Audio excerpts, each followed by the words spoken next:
Folks, thanks for coming on our first ever Liberty in Quarantine virtual meeting. Folks who know about the Rio Grande Foundation often receive our emails for Liberty on the Rocks, and for those events, we often have time for people engaged in political campaigns or collecting signatures or whatever to go ahead and do those kinds of things. But given the unique times we're in, and given the fact that we have a primary coming up in just over a month, and early voting starts Tuesday. This Tuesday. All right. Yep. Well, thank you, Gavin. I was going to ask somebody that when exactly it began, and of course, we've got a lot of unique aspects to this year's voting, not the least of which is the coronavirus. But of course, they're encouraging folks to do absentee balloting. We had a Supreme Court case on mandating mail-in voting, and there's a lot going on. But mostly, we have three folks running as Republicans for the U.S. Senate nomination to challenge Ben Ray Lujan, and these folks were out working very hard, as Gavin I know was, campaigning, knocking doors, meeting people, going to every meeting they could get to around the state of New Mexico, and then it all pretty much abruptly stopped in the middle of March. And we felt that given the extremely important issues going on right now in our nation and in our state, that somebody should ask these folks some questions about the reality that we're all living in today. So without further ado, I have the first ever Liberty on Quarantine guest, Gavin Clarkson. So Gavin, welcome. Thanks for being willing to stand up and do this. And let's just start off with, why are you running for the U.S. Senate? Why are you the best candidate to beat Ben Ray Lujan? Okay, well, it's a great question, and a lot of people ask me. And as I tell people, I'm an endangered species. I'm a Christian, conservative, pro-life, pro-gun, pro-Israel Republican college professor. And some people might say that makes me a bit of a unicorn, but the reason I'm running for the Senate is because 95% of my students can't get a job in New Mexico when they graduate. I'm not a career politician. In fact, I committed academic suicide by joining the Trump administration in 2017. I was part of the beachhead team when President Trump asked me to serve as the Deputy Assistant Secretary for Policy and Economic Development. I was honored to serve, and so I went to D.C. and worked on a number of issues. One of which is a couple of which are very important to New Mexico, and we can get into those in detail. The first is a $2 billion economic infusion for New Mexico. It's about $40 billion nationwide. It involves a tax cut on job creators. We're basically ending double taxation on job creators in certain rural areas, particularly in New Mexico. It's worth about $2 billion, but importantly, it doesn't cost the taxpayer a single dime.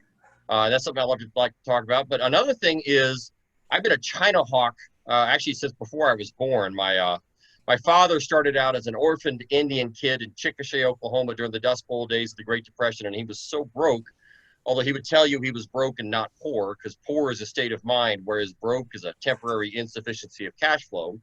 But he was so broke that he was literally digging through other Indians' garbage cans for food. So 1943, he decided he was sick and tired of poverty. He's mad at the Japanese for bombing Pearl Harbor. So he joins the Navy and never looks back. By 1948, he was the first American Indian to fly a jet.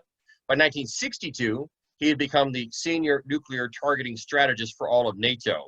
And this is where he met a really gorgeous DIA analyst. She had identified China as a long-term strategic threat at that point by 1962, and she was writing a brief on the Chinese nuclear capability. So when people ask me, how did my parents meet? I tell them my parents met when they were spies in Paris, which sounds really romantic until you realize their first date was a discussion of Chinese centrifuges and uranium hexafluoride. But apparently that also explains a lot about my childhood, because I was learning about strategic nuclear deterrence at the dinner table. But I also learned not to trust a communist. And I'm second generation Navy. I actually caught a Soviet submarine right before the Berlin Wall fell. But I remember, opposing China's entry into the WTO. And I'm old enough to remember we didn't have major trading relations with Soviet Russia, but for some reason, we have it with China, and it turns out to be devastating. And so one of the major issues I'm focused on right now is my frack China policy, The first step of which is to extract $1.1 trillion out of Communist China's balance sheet to reimburse the American taxpayer. Second is to internationalize it with our allies around the world to isolate China as a pariah nation. But number third is really important to New Mexico, which is extracting our manufacturing base and reestablishing our critical supply chains here in the United States. And critically important to that is my focus on critical minerals. When I was in the Trump administration, I was part of the team that identified those minerals that are absolutely necessary to the economic and national security of the United States. Many of them were totally dependent on China for, but it turns out 30 of the 35 critical minerals exist in the ground in New Mexico. And yet the radical environmentalist nut jobs won't let us dig for them because the Wild Earth Guardians care more about the spotted owl than they care about human beings.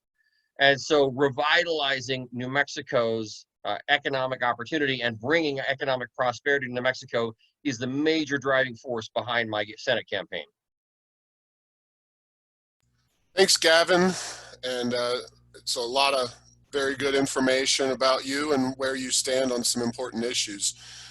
Of course, you mentioned China. And folks, just a couple of housekeeping things. You can't see me because for some reason my camera's not on. Secondly, if you have questions, we will get to those. I'm going to talk to Gavin, and you can listen in for about 35, 40 minutes. And then I will select some of the best questions and ask them of Gavin, and we'll finish up right at 8. But of course, since you left the campaign trail, Gavin, the world has turned upside down. We went from a very strong economy, growing, unprecedented job creation. Everything was looking very good. And now we're in an unprecedented economic situation. But kind of just what's your take on this crisis? China is part of this situation. What role do you think they had or didn't have in this situation? And what about how President Trump and or the governor have done in trying to stop the spread and balance economics with the virus? Well, I was actually out front in saying that the negligence of the Communist Chinese regime was uniquely responsible for the economic and personal devastation around the globe, and that was before the shutdown. And I published, and I just put them on the chat box over on the right. I've published a couple of editorials in the Washington Examiner talking about what our strategy should be vis-a-vis China. Collectively, I refer to it as the frack China policy. Obviously, hydraulic fracturing is critically important to New Mexico's economy, and it involves going in and extracting viable resources. And we need to go in and extract our manufacturing base, as I said, our critical supply chains. We need to end our dependence on China for pretty much anything. I think we should treat them as a pariah nation. My law school classmate, Senator Tom Cotton, basically saying we should treat them just like we treat North Korea, as a pariah nation. So I've got two editorials that I posted there: the Frack China Step 1 and Frack China Step 2. So Step 1. As I said, I'm a college professor. I was in the finance department. Well, I said I was hired by President Trump because of my economic development background, but that also meant that I got fired by the radical socialists running NMSU because it was too embarrassing to have a Christian conservative, pro-life, pro-gun, pro-Israel Republican college professor and now a former Trump official. But Step 1 examines, what can we do? So. Because I have a law degree, I went and looked at the statutes of the National Emergency Act when the president passed the Emergency Act on March 13th, or passed the Emergency Declaration. And one of the things it does, if you remember back when we had the problem with Iran, when they took our embassy folks hostage, we were able to go in and seize their assets, and in some cases liquidate their assets for the benefit of the United States. That law is still valid. And so I went through and looked at it, and it turns out we could use it against Communist China because Communist China has $1.1 trillion of U.S. Treasury notes, but they're not held in paper form in Beijing. They're held in electronic form on the server, something called the DTC.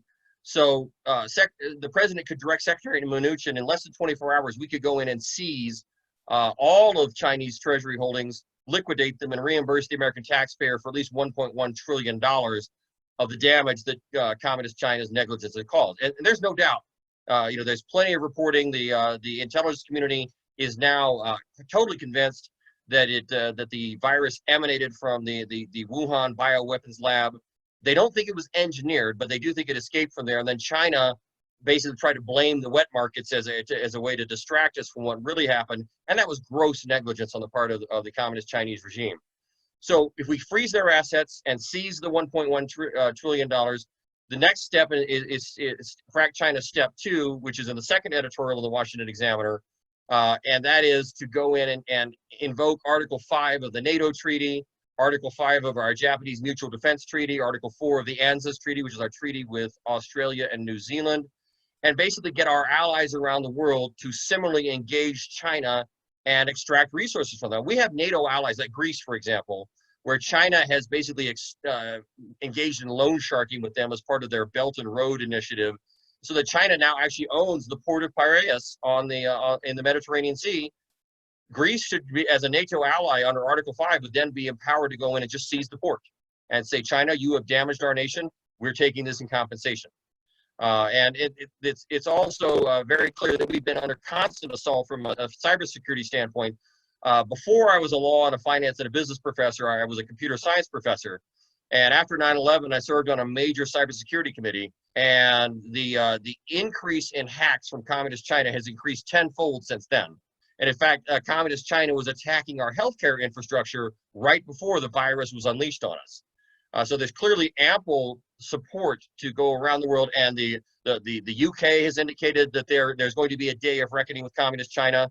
The same thing with Australia and New Zealand, Spain, Italy, the Netherlands. Many of our NATO allies are just furious with communist China, and so that was step 2. And step 2, I have to give a shout out to Gordon Chang. Many of you have seen him on Fox News. He's a very well-respected China expert. After I published step 1, he called me and we went through the process, and he actually helped me refine the step 2 process. So I want to make sure I give appropriate credit to Gordon Chang for helping me with the step 2. But there's no doubt communist China is responsible, and China needs to be made to pay. But it's not just near-term compensation. It's also a long-term strategic refocusing of our manufacturing base and getting that domestically, and in many cases trying to bring that here to New Mexico. Got it. Well, thank you for that. Well, I do want to talk to you about some of the specific economic issues that have arisen resulting from this. And of course, a lot of the debt we're taking on as a nation is coming directly from the very Chinese government and economy and businesses, et cetera. But before we get to the debt situation this country faces, if you were in the Senate, how would you have approached the economic stimulus bills, just broadly speaking, that have been flying through the Congress in response to this whole crisis situation? Well, it's very clear if the government is going to shut everybody down. The notion of the Payroll Protection Act, I mean, that made sense. The problem is, as we have discovered, it was put together in such a way that there's some law. I mean, my alma mater, where I did my law degree and my PhD, there's absolutely no reason why Harvard University should be taking any of that money. That money is designed for small business. And and unfortunately, it's being unevenly distributed. My wife's medical practice, for example, she's got there are 6 doctors. There's about 45 staff, but because the doctors had joined with other doctors for economies of scale for health insurance and liability insurance and back office accounting and so on, that meant that the aggregation of about 75 different medical practices that each are independent businesses, but they've joined together under the rules of the CARES Act. They're treated as an employer above 500, so they weren't available for the PPP loans. So my wife's medical practice is totally shut down. She's a medical esthetician, so she does all the post-surgical skin care for a series of plastic surgeons, but it's elective activity, and so therefore it's been shut down. But she's not eligible for the payroll protection loans, and so the implementation of it, there needed to be more thought into it. And part of the problem was we were always dealing with the crisis and advance their agenda. So why on earth did the Kennedy Center get $25 million? There's so much pork and nonsense that was thrown in there that we didn't get a chance to do because the Democrats were going to hold it hostage. And now you look at every single subsequent thing. The PPP ran out of money, and Nancy Pelosi held it hostage to try and get more of her pet projects in there. And we need to focus on helping small business weather this storm. But there's a lot of stuff that's going into, and you look at the state of Illinois, they're now saying, oh, gee, Congress, come bail us out of our fiscal mismanagement as a state, including their underfunded pension system. And they're looking for $10 billion of pension relief out of a coronavirus bill. So I would stand tall and scream to the high heavens every time some leftist tries to come in there and have government bail out their fiscal irresponsibility. And I would look at the attempts to bail out state pension funds as a perfect example, because state fiscal mismanagement has caused that problem. The coronavirus didn't cause that problem. Thank you, Gavin. Now, even before this crisis took hold, folks like myself were concerned about the federal debt situation. We'd been running $1 trillion or so deficits every year, a variety of reasons for that. But obviously that situation's gone completely off the rails with both the spending that's going to be done as a result of these stimulus packages, et cetera, but also the revenue that's not coming into the U.S. Treasury. And as I mentioned in my previous remarks, a lot of this debt is coming from China. We're taking it out on the credit card thanks to China. Well, let's be clear. China there's about $23 trillion of U.S. Treasury debt that's out there. China owns 1.1 trillion of it. So China owns a little bit less than 5% of U.S. debt. So the vast majority of U.S. debt is not held by China. Fair enough, but they still own a lot, and a lot of it is the proverbial we owe it to ourselves. But what's your take on the debt situation? Do you have specific ideas and plans that you would like to see happen, or that you'll be proposing in Washington to address the out of control debt situation? Well, absolutely. As Ronald Reagan said, the reason we're broke as a country is not because we tax too little, but because we spend too much.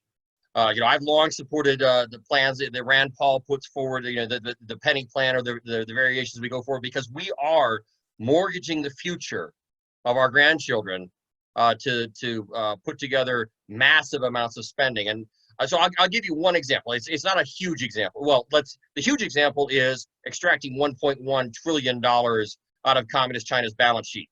That, in the first CARES Act, that would have paid for half of it. Obviously, as the spending increases, it's now only would be about a third of it. But that would be one thing right off the bat, and I would make it illegal for communist China to buy, sell, or hold U.S. treasuries. I would make sure that when we resell the confiscated treasury notes on the open market, they would be sold to non-communist Chinese actors, because I don't want China being able to hold us hostage in anything. I certainly don't want them to hold us hostage on pharmaceuticals or antibiotics, but I also don't want them to have any leverage over us from a debt standpoint.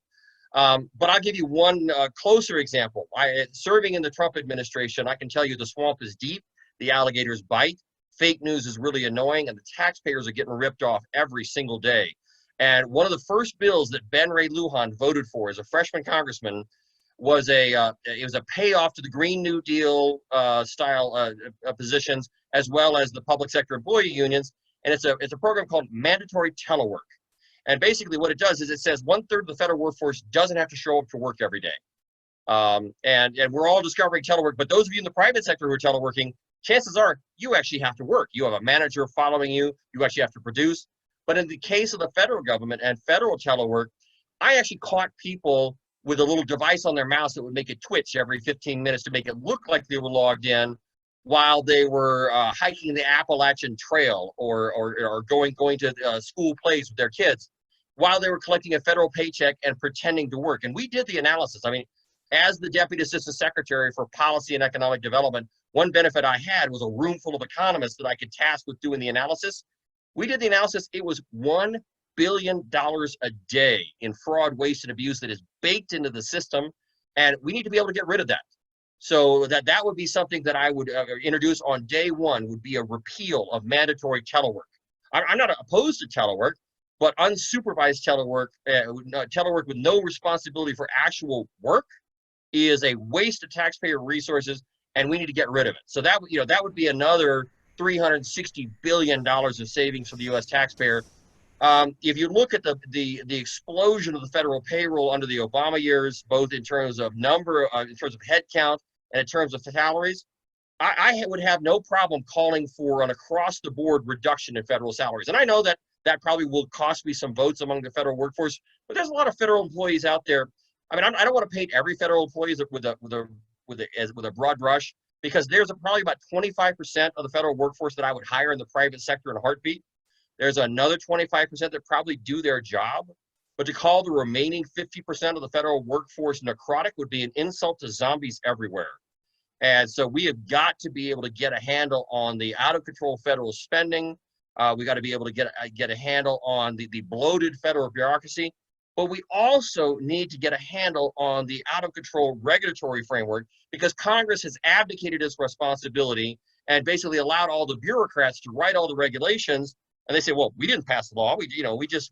That's a regulation from an agency that is totally non-responsive and unaccountable to the American electorate. And we need to fix that. We need to get Congress back in the business. If something needs to happen, Congress needs to own up to that responsibility and pass the law, not pass the buck and allow unelected bureaucrats to run roughshod over our economy and our Constitution.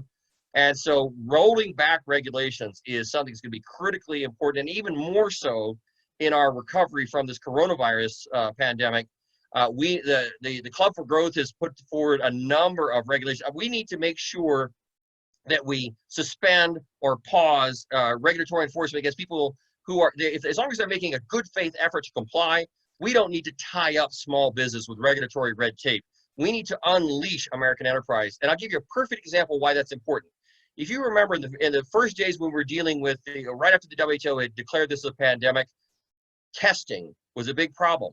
But it was a big problem because overzealous bureaucrats at the FDA and the CDC actually insisted that nobody else make tests, that they owned the monopoly on coronavirus testing. They even threatened to shut down a doctor in Seattle who was actually identifying the coronavirus pandemic in its first stages, and forbade her from doing testing, even though she actually had accurate tests, whereas the FDA and the CDC test was inaccurate and produced false positives. It took about 5 to 7 days to get results. The president stepped in and said that was nonsense. He rolled back the regulations, allowed private industry to come to our rescue, and now we have Abbott Labs and other groups producing tests that have accurate results in 15 minutes, as opposed to inaccurate results in 5 to 7 days. So it's very clear that government is not going to be what brings us back from the brink of economic disaster. It has got to be government getting out of the way and helping private enterprise bring us back to economic health. Thank you, Gavin. Now, continuing to follow up a little bit on that debt question and that situation, obviously the coronavirus has caused, theoretically, hopefully, a one-time surge in debt and, drop in the economy. But entitlements are kind of the long-term drivers of that situation. And Medicare, Medicaid, Social Security are thorny problems. George W. Bush famously tried to change them or address those issues. Trump really hasn't talked about them as much. But what is your take on those as a U.S. Senator? Well, you're correct that they are very challenging, complicated problems. I am in the age group that is going to get totally screwed by the Ponzi scheme that is Social Security. It will be bankrupt 2 years before I'm old enough to retire.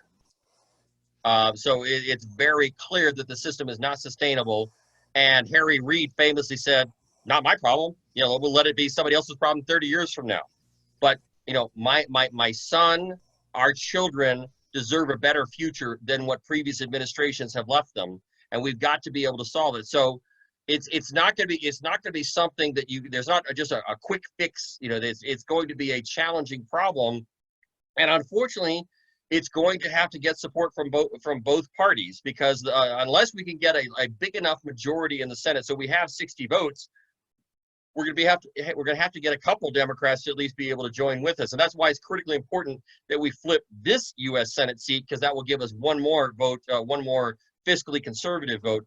But, you talk about entitlements. You looked at the Obama administration, you had an explosion of people on food stamps that were otherwise able-bodied. Why do those people get food stamps when they can work? Increasing work requirements, increasing means testing for many of these entitlement programs, because it shouldn't be all about free stuff. But that's the radical left, the socialist left mantra. Is we give you free stuff, and that gives us more power. And if we get fewer and fewer people dependent on the federal government, then that means the federal government has less power. And from my perspective, that's a good thing. So we do need to take a serious look at rolling back entitlements. We need to take a serious look at being fiscally responsible.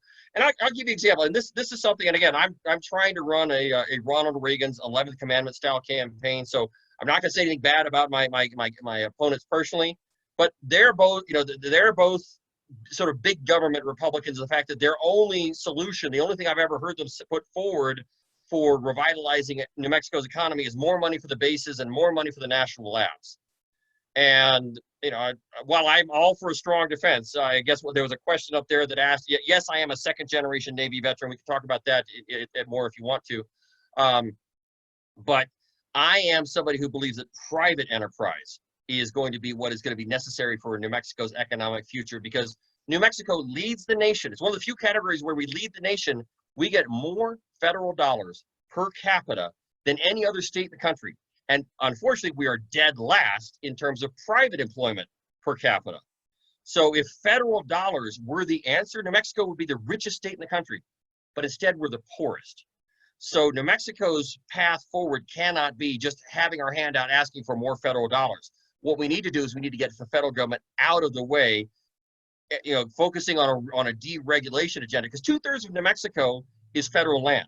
So even though, I can't fix the stupidity in Santa Fe, as one U.S. Senator, but given that 2/3 of New Mexico is federal land, there's a lot that we can do with federal lands, getting government out of the way, allowing private enterprise to reemerge in areas where the environmentalists and those that were using the bureaucratic state to harm us have destroyed aspects of our economy. We can still bring them back. New Mexico still got plenty of trees. And in fact, we would be better off if we harvested more trees. I don't know, can I share my screen with this app? Yeah, I think so. Yes. Yeah, see, let me pull this up here. Let me see if I can get it. Should be at the bottom. Yeah, no, I just wanted to pull up a slide. I wanted to show you this. I'll give an example of where the regulatory state has totally failed us. So one of the things I did for President Trump, you should be able to see a picture, two forests side by side. Can you all see that? Yes. Okay, so I supervise the only healthy forest in New Mexico for President Trump. The tribal forestry operation, the Mescalero Apache, they do this really odd thing for New Mexico. They cut down trees. But by having a healthy forest, so if you look at on the left side of your screen, you can actually see the ground. You can see that there's not just fuel and pine needles and dead trees just lying around everywhere. It's actually a healthy forest. And you look on the right side, that's the Lincoln National Forest. That is what over-regulation and environmentalist nut jobs have done to this state. Your typical healthy forest will have between 40 and 60 adult trees per acre. Lincoln National Forest has some of the densest tree densities in the lower 48, up somewhere upwards of 600 trees per acre sometimes.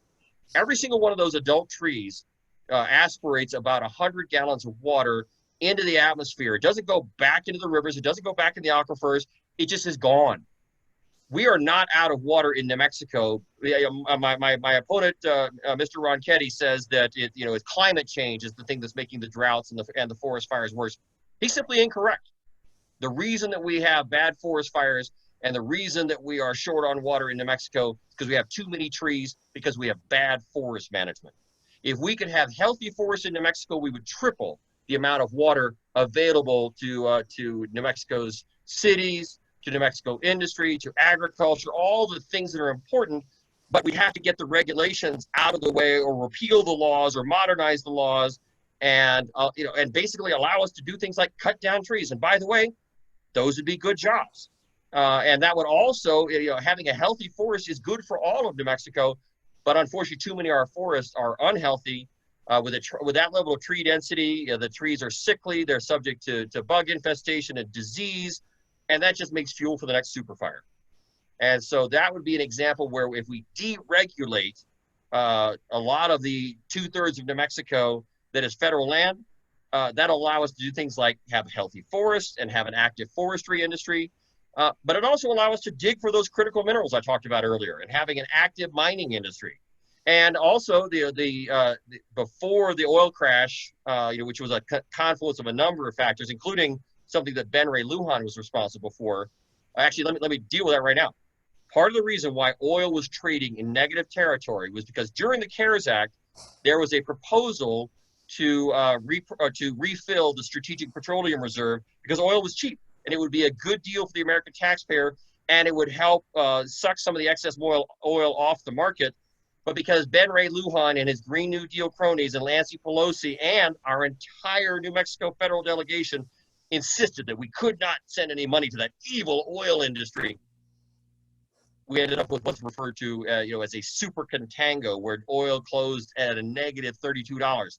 So when Ben Ray Lujan dances with the Green New Deal, the result is a disastrous super contango. And we've got to be able to refill the Strategic Petroleum Reserve, and the president's calling for that already, and I called for the same thing. But when I was in the Trump administration, for every one regulation we put forward, we rolled back 22. And that was what allowed the hydraulic fracturing and the oil and gas industry to accelerate. And that's really the only thing that was propping up New Mexico's economy until we had the oil crash. And unfortunately, the fiscal irresponsibility in Santa Fe spent the entire surplus, and imposed additional tax hikes on us. So just like we have fiscal irresponsibility in Washington, unfortunately, it affects us here in Santa Fe. But I can fix part of it, at least work towards fixing the part of it that is the federal government's responsibility.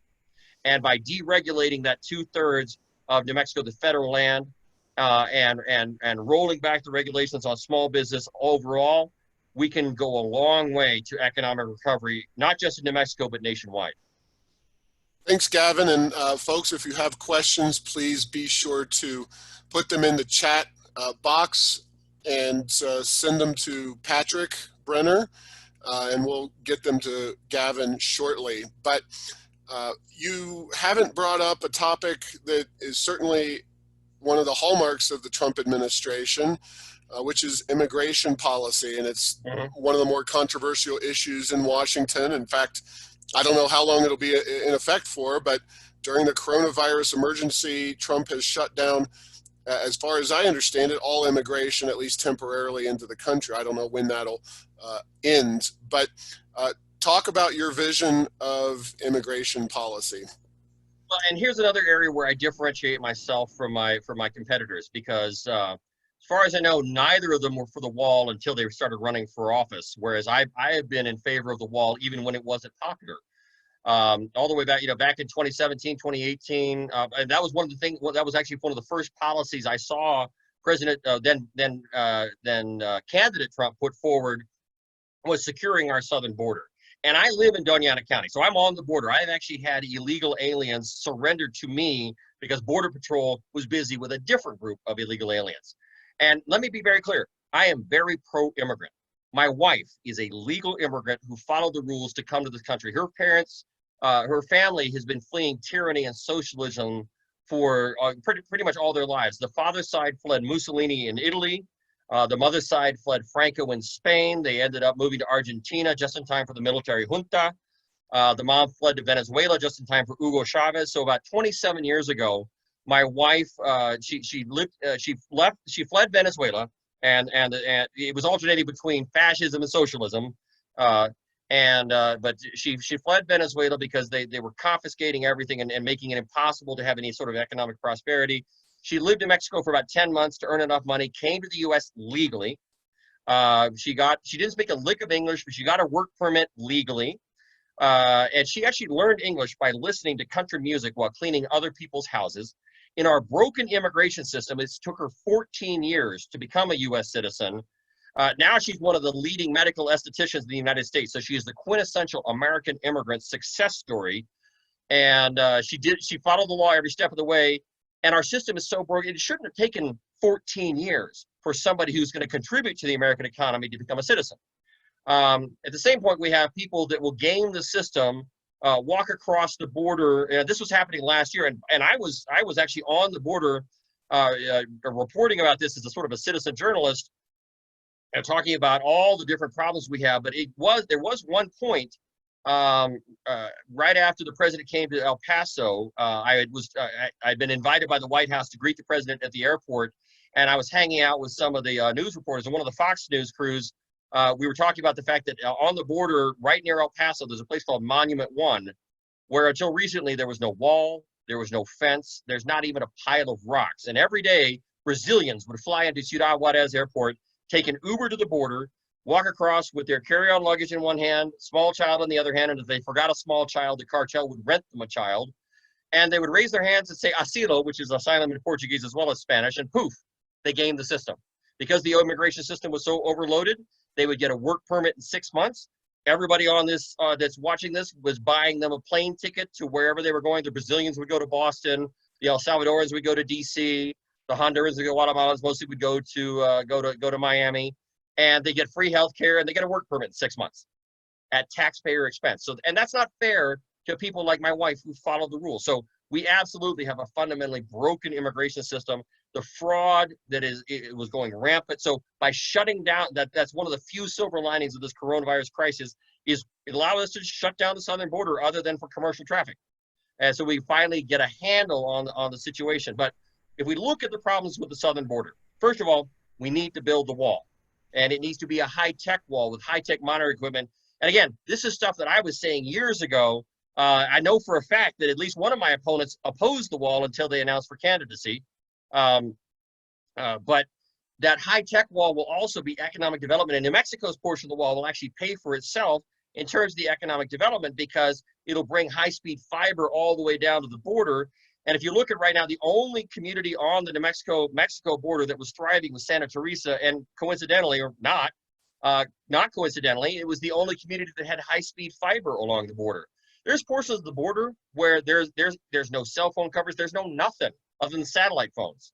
And so we've got to be able to get control of our southern border and funnel people through the ports of entry so that there's a legal, regularized process. So number one is fix the border. We have to end some of the abusive, the frauds that are happening in Columbus, New Mexico. Every morning during the school year, it's not happening obviously right now, but again, I've got a video that documents it. 700 kids come across the border that live in Palomas, Mexico. Their parents live in Palomas, Mexico, but because their parents had tricked Border Patrol into giving them a humanitarian visa so they could go to the Deming Hospital to have the baby rather than go to Ciudad Juarez, all of a sudden the kids have a U.S. birth certificate, and it's a fraudulent, or it's a false notion that the children of illegal immigrants that happen to be born in the United States are U.S. citizens. That's actually not the law.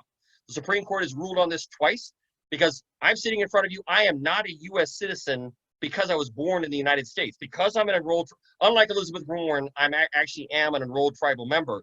And because I'm a tribal member, the Supreme Court said I wasn't a citizen under the 14th Amendment. So Congress passed a law in 1924 to make people like me citizens, called the Indian Citizenship Act. It's one of the few things that I share with AOC, because they did the same thing with Puerto Ricans in 1917 with the Puerto Rican Federal Relations Act. But the people say, well, gee, if you're born in the U.S., that's what the 14th Amendment says. That's not true, because I was born in the U.S. Why did Congress have to act in order to make me a citizen? It's because if you read the full text of the Citizenship Clause of the 14th Amendment, it says born in the United States and subject to the complete jurisdiction thereof. And that is where the Supreme Court said, if you owe allegiance to another sovereign, and the children of illegal immigrants and their parents owe allegiance to another sovereign, they're not U.S. citizens. So we've got to end that birthright citizenship misconception. We've got to limit chain migration, so that you can only sponsor, if you are legally here, you can only sponsor your spouse and your minor children. And so those are certain things we've got to do. But we also have to fix the broken system that made my wife wait 14 years. we need to have an immigration system that is based on what is economically best for the United States economy. We don't need the visa lottery. We don't need all these random things. We take in more refugees than any other nation on the planet. We're already plenty capable of holding our own, and I'll stack up our humanitarian record against any country on the planet. Well, we don't need the visa lottery. We need to bring people here, who are going to be economically contributing to the United States on their first day. So I fully support this president's revision of the public charge rule, and I think that will ultimately survive the Supreme Court. So we've got to be able to have people coming here who contribute on their first day. And so I live in Doña Ana County. We obviously have a major agricultural sector. So I would be willing to support a guest worker program, but it would be kind of a different guest worker program than we have right now, because you don't get to bring your family with you. If you want to come here to work, we got to know who you are, and it would be basically a sort of a temporary unskilled labor force, but you'd have to go back to your home country. A portion of your paycheck would be sequestered back in your home country. You'd have to go check in with the U.S. consulate in your home country to get the money, because we want to be able, rather than spending money on foreign aid, I would much rather have a guest worker program that sends money directly to the people in, let's say, the Guatemalan villages or the Honduran villages, so that they can invest in freedom and opportunity in their home country, be entrepreneurs in their home country. I'd much rather do that than send money to some tin pot dictator and have the bureaucracy suck up half of it. If somebody wants to come here and and do agricultural work or do seasonal labor, that's fine. You've got to know who you are, and you got to go back home to your home country. It's not a mechanism to emigrate here or bring your family here. So that would be another element that we would fix. All right, thank you, Gavin. We have a question from Paul McSherry. The first part is, how do you think you can sell the voters on the realistic idea that there may be pain in transitioning from too much entitlement to fiscal restraint and responsibility? And his second part is, I have traveled through the Mescalero Res Forest, well done. So really just the question on entitlement and fiscal restraint. How do we do that? Well, I mean, the challenge is we're broke. And so one of the things I am a big proponent of the balanced budget amendment. We need to try and have Congress living within its means, just like all New Mexico families do. And we need to be able to have a balanced budget at the federal level, and that is going to take some tough choices. But I think most Americans, most New Mexicans understand that we cannot keep writing checks that our grandkids are going to have to pay on. We cannot continue to rack up debt with no end in sight. So we've got, and a lot of what we can do is we can start rolling back some of the things that make no sense for the American economy and the New Mexican economy. And this is actually step 4 of my frack China strategy, because if we're going to bring back manufacturing jobs and bring back these skilled trade jobs, we need to fundamentally rethink the post-secondary education system in this country. We subsidize way too much of higher education. And, I've already committed academic suicide by joining the Trump administration. So I'm not afraid to upset the wine and cheese crowd at the university by saying more than half of what we teach in our public universities, totally useless. As somebody who has personally changed the wax ring on a toilet, I can tell you there's a very good reason why we pay plumbers way more than we pay poets. And I keep wondering, you remember when the knuckleheads thought that it was really cool to eat the Tide Pods? I keep wondering what's going to happen when they discover that there's a bundt cake under the toilet. And you only get that joke if you've actually changed the wax ring on a toilet. But every healthy economy needs people who can build and fix and make and raise and grow things. And so we need to emphasize work, and we need to stop letting the bicoastal elitists look down their noses at people who work with their hands every day. And that means we need to refocus on the skilled trades. I mean, I loved taking my woodshop class in junior high. I mean, that allowed me to then spend my high school and my college years working with my father, building furniture. I loved that, and I loved learning that trade. But we need to stop subsidizing. The federal government took over the student loan business and then broke it. What happened was that they kicked out all the private lenders and said, okay, here we're going to set the debt ceiling here. Sure enough, the colleges raised their tuition to there, and then they said, oh, we need more debt ceiling, so they raised the debt ceiling. And then the colleges raised their tuition, and it just kept jacking up and jacking up. So now you have somebody graduating with a master's in critical poetry studies and $200,000 in debt. shame on them for picking a useless degree, but shame on the government for allowing them to even borrow that much money. We need way more plumbers than we need poets. And we need to stop subsidizing useless degrees, particularly at our public institutions. So I refer to step 4 as the academic enema, which means we need to be unloading much of higher education that does not contribute to the American economy, and refocusing our efforts on emphasizing that it is a great job to be able to come out of high school with the labor in your hands. Let's say you go to work in one of the mines that hopefully will have in New Mexico, and you retire as a senior executive with a 6-figure salary and a retirement, and having watched your grandchildren grow up in your hometown. We need to emphasize the dignity of work, because if somebody graduates with a master's in critical poetry studies, all they end up being is an overqualified barista at Starbucks. All right, we got about 10 minutes to go. So if we can try to get through about 4 questions. One is from Catherine Richardson. If we can go grab the 1.2 trillion sitting in the China account, can they do something to stop it? Any additional details on that? That's the core linchpin of the Frack China Step 1 strategy, is China can't do anything about it. The bonds are held electronically on a server here in the United States. Literally, President Trump could tonight tell Secretary Mnuchin, go grab it, and by tomorrow morning we could be liquidating it and reimbursing the U.S. taxpayer. And there's not a thing Communist China can do about it. It is a power that we have. The Congress gave the president that power under the National Emergencies Act. There's no doubt that Communist China is culpable. Their negligence has been laid bare for all the world to see. And this has already been tried once. Again, I mentioned earlier, we did this against the mullahs in Iran when they took our embassy folks hostage. We froze their assets, and we actually liquidated some of their assets. And but for the feckless diplo babblers in the Obama administration that were sending pallets of cash to Iran at the dead of night, we still have those assets. But unfortunately, the Obama administration, put together probably one of the worst foreign policy deals. And that I was so glad when the president exited the deal with Iran, because the Iran nuclear deal was a travesty, just as much as the Paris Climate Accords were a travesty.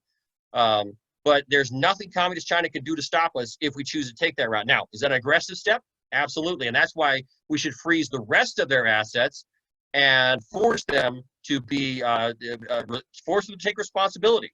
There's already movement afoot to revise the Foreign Sovereign Immunities Act to allow private citizens to sue China for damages. I would support that. But the first thing we got to do is reimburse the U.S. taxpayer.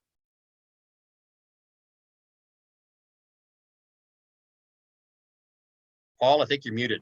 There we go. Sorry. Yeah, okay. I was struggling with the button. One anonymous attendee asked, if you lose the primary, would you vote for Ronchetti or Alisa in the general election? So that's a pretty simple question. And I already made a commitment a long time ago that primaries are rough contests, and I would support any Republican over Ben Ray Lujan. And so I already committed. Even though I may have some fundamental disagreements with my opponents on certain issues, Ben Ray Lujan would be an absolute disaster. So yes, even though I have some strong disagreement, it's unclear. Obviously there was some breaking news this weekend. Give you the story. I was debating Mr. Ronchetti in an online debate, and he claimed not to have said something that he was on record as having said at a climate change conference. I went looking for evidence that the quote was accurate, and even though his political handlers had scrubbed the internet and deleted most of the copies of that video, since I am a former computer scientist, I was pretty good at the information sleuthing, and I found a copy of the video, and I found the quote. So the quote was accurate. What he denied saying, he did in fact say regarding climate change and the impact on our forests, or the fact he thinks that climate change makes wildfires worse and it causes droughts, when in fact it's bad forest management. It's far more responsible. But the opening part of the video, and again, he's speaking to an environmental evangelism conference talking about how to talk to your friends and family about climate change. And his opening line was, that he was a Republican until the orange won. Right. And then he said, the Trump's election stole a part of his soul, and that's never coming back. I disagree with that. I do not agree with Mr. Ronchetti's position on climate change, and and that whole video is available for people to see where he calls for the end of the oil and gas industry. But that's those are things where we take a difference. But Ben Ray Lujan would be a disaster. All right. What do you think of Sweden's approach to dealing with the Wuhan crisis? Jim Degnan has that question. Yeah, one of the things that we're discovering is that the steps to the shutdown the shutdown has been overbroad. And I'll give you a perfect example. I was on the phone with a store in one of our towns here in New Mexico that opened up because the mayor said it's time to open up. The state health department just sent this store a $60,000 fine, because they were open, and yet they sell to law enforcement every single day. So that would have fit under the exemption from the governor's emergency declaration. They also do financial services and do small dollar loans, so they also would fall under that exemption. But because they sell guns, they're on the naughty list from this governor, and so it's a perfect example of where the bureaucracy and the statists among us are overreaching and destroying the fabric of our economy. And you contrast that with Sweden. Sweden took a different tack. They did not shut. They said, let's be responsible. Let's try and engage in some social distancing. Let's try and protect our most vulnerable. And I have, my mother's 81. She's got a compromised immune system. Same thing with my father-in-law. My grandmother-in-law is, was she 98? Yeah, she turns 98 this August. All of it, those are people that we need to protect, but we don't have to destroy our economy to do it.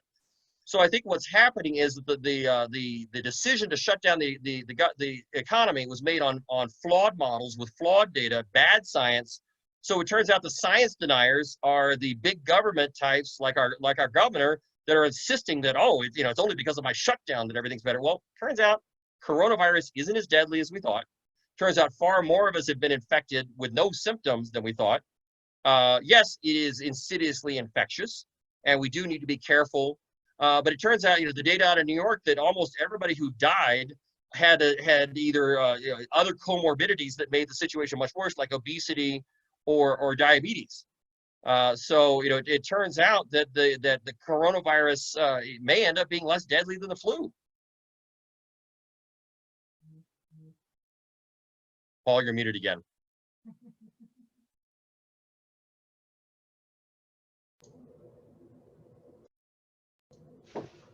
Okay, well, Paul is Patrick, not do you want to ask a question? Paul, yeah. So Jim Degnan has a question about space travel, and then also nuclear energy. What is your attitude towards space travel, whether that's government or private sector or both? And then segue into what is your attitude toward nuclear energy? Well, it's interesting. So my father was the first American Indian to fly a jet, and my dream had been to be the first American Indian astronaut. Unfortunately, my Navy career was ended prematurely because of a drunk driving illegal alien. And so I didn't get to pursue my dream in the Navy. I got medically disqualified. So I've always, I always had a dream of space travel myself. I've actually met the first American Indian Space Commander, John Harrington. But I am very interested in the private sector being, again, just in the same way that the private sector is going to come to our rescue with coronavirus testing and coronavirus treatments. I think the private sector has a very important role to play in our space sector. I mean, obviously, I support the president's creation of the Space Force because communist China and as a lot of our other adversaries are looking to weaponize space, and we need to make sure that we keep space open and clear, and make sure that we're not subject to EMPs from space from some rogue Chinese actor. But it was space travel was the first one, and the transitioning. And what was the second part of the question, Patrick? What's your attitude on nuclear power? Okay, so I'm the only U.S. Senate candidate who's actually slept next to a nuclear reactor, I I'm a big proponent of nuclear power. It's that, it's amazing how the Green New Dealers don't like nuclear. Nuclear power is the only truly zero emissions power source, and American ingenuity should have us at the forefront of nuclear power engineering. And I'm not even, I am a big proponent of nuclear. And also, I tell people I owe my life to nuclear weapons, not once but twice. As I told you, my parents met discussing the Chinese nuclear capability when they were both spies in Paris. But my father, he was the first American Indian to fly a jet in 1948. 1945, he was all set to fly amphibious air support for the invasion of the main island of Japan, and fortunately we dropped the bomb. And Japan didn't think that we had another one, and so in an exercise of strategic deterrence, we had to make a credible threat that we were willing to engage in in very destructive behavior on a limited basis. Because if we hadn't dropped the bomb and ended the war, it would have cost 1 million American lives and 16 million Japanese lives. But Japan didn't think we had that second bomb, or we didn't think we had the ability to make any more. And so when we dropped the bomb on Nagasaki, we told them, hey, knock it off, or we're going to continue to rain holy terror from the skies, and we forced them to capitulate. And that is the same strategy we need to take against China. So when I was arguing in favor of the president's economic policy relative to China in 2018, I took a lot of grief from some liberty-minded folks that thought I was being a protectionist, but I wasn't, because the goal with China and the goal around the world is zero tariffs. But we have to be willing to engage in tariffs are nasty things. They do bad things. So do nuclear weapons. But we have to be willing to take that hard step and have a credible threat and a fear in our adversaries around the world that will do it in order for them to treat us fairly. They've been eating our lunch for decades. The tariffs against U.S. products were so inverted. I mean, that's one of the things we were able to do with the USMCA for our dairy farmers in New Mexico is end the 200% some odd tariffs that Canada was imposing on our dairy products. We need to get to a world of zero tariffs. But that means that we as a nation need to be willing to threaten the rest of the world to say, look, if you don't treat us fairly, we'll keep punching you in the nose until you capitulate. And communist China was the worst actor on the world stage, and the president's policies were working. And so all of a sudden everybody started saying, oh yeah, maybe it was a different, it was a good idea after all. So that's another thing where I stood with President Trump when it cost something, when there was a personal sacrifice with it. It cost me my academic career to stand with this president. And I stood with this president on the economic sanctions against China, or the tariffs against China, because it wasn't protectionism. It was a exercise in strategic deterrence. And that's what we need to get to, is a zero tariffs regime around the world where we have free trade and goods can move freely. That's what I support, and I support this president's approach to get there. And that is something that I think differentiates me from my opponents. But if you have any questions, I clearly oppose what's called the Jones Act, which is an anachronistic protectionist artifact from the 1918, 1920 time period. So I am a total free trader. I want zero tariffs, and I do not support tariffs for protectionist purposes. All right. Thank you, Gavin. In order to respect everybody's time, we'll leave it there. I appreciate your sharing your time with us and your message. Gavin, if people want to find out more about your campaign, how do they do that? Okay, well, the website is gavinclarkson.com. That's GAVINCLARKSON.com. I encourage you to go to my Facebook page. You can search for Gavin Clarkson for Senate, or it's Gavin4NM. I've got lots of videos with lots of substantive content. I've got the discussions of some of the legislation I'm going to introduce on my first day in the U.S. Senate as New Mexico's next United States Senator, such as a revision to the federal jurisdiction laws that will protect our sheriffs. It's called the Posse Act, which stands for Protect Our Sheriffs from Spiteful Enforcement. And it's something that I originally proposed to protect them from these spurious red flag lawsuits that the legislature enabled as a payoff to trial lawyers. But I've updated it so it would also protect the sheriffs if they are choosing not to enforce an order from the state health department or the governor that would directly infringe on the constitutional freedoms pursuant to reopening under the coronavirus. You can also follow me. You can also follow me on Twitter at Dr. Gavin Clarkson. All right, thank you. And Patrick Brenner has put a short survey on the screen. If you have any comments directly for us, send them to info@riograndefoundation.org, info@riograndefoundation.org. We appreciate your time. We at the Rio Grande Foundation believe this is a public service in advance of the primary. We want the electorate to be informed. We've reached out to the other Senate candidates. Mark Ronchetti, I believe, is tentatively set for next Wednesday. We're working with Alisa Martinez's campaign. We want to have these conversations with folks. And again, thank you, Gavin, for coming on and sharing your views with us. And we'll see you next time. All right. Thanks, Paul. Thanks, Patrick. Thanks, everybody, who logged in.